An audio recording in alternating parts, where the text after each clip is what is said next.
యేసుక్రీస్తు నామములో పరిశుద్ధాత్మ ఆశీర్వాదమును ప్రతిరోజు పొందుకుంటున్న ప్రతి ఒక్కరికి హృదయపూర్వక వందనాలు తెలియజేస్తూ ఉన్నాను. ఈరోజు పరిశుద్ధాత్మ దేవుడు మనకిస్తూ ఉన్న వాగ్దానము లూకాసు వార్త 18వ అధ్యాయము 7వ వచనము. దేవుడు తను ఏర్పరచుకొనిన వారు దివారాత్రులు తన గురించి మొరపెట్టుచుండగా వారికి న్యాయం తీర్చెడా. ఆయన వారికి త్వరగా న్యాయము తీర్చును. దేవునికి మొరపెట్టువారు దివారాత్రులు మొరపెట్టు వారికి న్యాయము తీర్చెడా. అందుకే పైన వాక్యంలో రాయబడిన విధముగా ఒక విధవరాలు తను న్యాయాధిపతి యొద్దకెళ్ళి పదే గోచాడటం బట్టి అక్కడ ఆమె పట్ల న్యాయం తీర్చాడు. నిజమే, మనము కూడా ఒక సమస్య వచ్చినప్పుడు, ఒక బాధ వచ్చినప్పుడు, ఒక కష్టం వచ్చినప్పుడు, ఒక ఇబ్బంది వచ్చినప్పుడు ఎందుకు మోకరించి ప్రార్థించలేకపోతున్నాం? ఎందుకు మొరపెట్టలేకపోతున్నాం? చాలామంది అంటారు, మేము మొరపెడుతున్నాం కదా, ప్రార్థిస్తున్నాం కదా అంటారు. ఏదో ఒక 10 నిమిషాలు మొరపెడతారు, ఏదో ఒక 5 నిమిషాలు మొరపెడతారు. ఆ 5 నిమిషాల మొరకు దేవుడు నాకు కార్యం చేయలేదు కదా అని చెప్తూ ఉంటారు. కానీ ఇక్కడ విసుకక నిత్యము ప్రార్థన చేయుట, నిజంగా విసుకుతనం చాలామందికి ఒక 2 రోజులు 3 రోజులు 10 రోజులు చేయను, అయ్యో దేవుడు మా పట్ల కార్యం చేయలేదేంటి అని విసుగుపడుతూ ఉంటారు. కానీ ఇక్కడ ఒక విధవరాలంట తనకు వచ్చిన సమస్యను బట్టి మరి ఒక న్యాయాధిపతి, ఒక అధికారి యొద్దకి వెళ్ళి తను యొద్ద గోజాడుతూనే ఉందంట. ఆ వ్యక్తి బయటికి వెళ్తున్న మొత్తకాడ కూర్చొని గోజాడుతుందంట, అయ్యా నాకు న్యాయం తీర్చవని.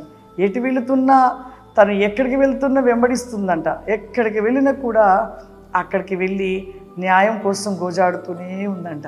చూడండి ప్రియులారా, తను అలా చూసి ఇక తనకు ఒక న్యాయం తీర్చడం. నిజమే, మనం అనుక్షణము కూడా దేవుని పాదాలు పట్టుకొని గోజాడినప్పుడు ఖచ్చితంగా దేవుడు మన పట్ల అద్భుతం చేస్తాడు. కానీ ఆ నిరీక్షణ అనేది మనలో లేదు, ఆ యొక్క ఓర్పు అనేది మనలో లేకపోవడం బట్టి సమస్యల నుండి సమస్యలు వస్తున్నప్పుడు తట్టుకోలేక కొద్దిమంది చనిపోవడాలు, కొంతమంది హత్య చేసుకోవడాలు, సమస్యలు తట్టుకోలేక.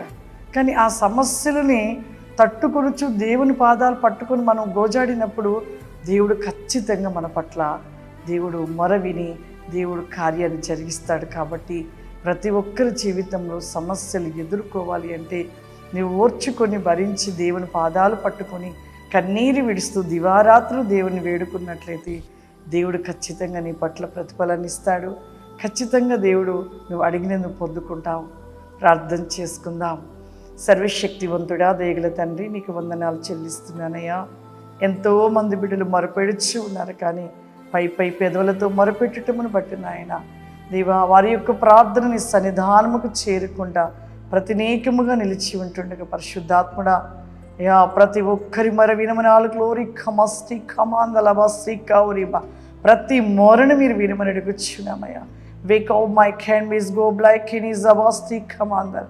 ఈ ప్రోగ్రాం చూస్తున్న ప్రతి బిడ్డను కూడా నా ప్రభా మీరు దీవించండి, ఆశీర్వదించండి. మరి ప్రతి సమస్య నుండి విడిపించండి నాయన. ఆర్థికమైన ఇబ్బందుల నుండి విడిపించి సమృద్ధి వేకమును దయచేయండి పరిశుద్ధాత్మడా.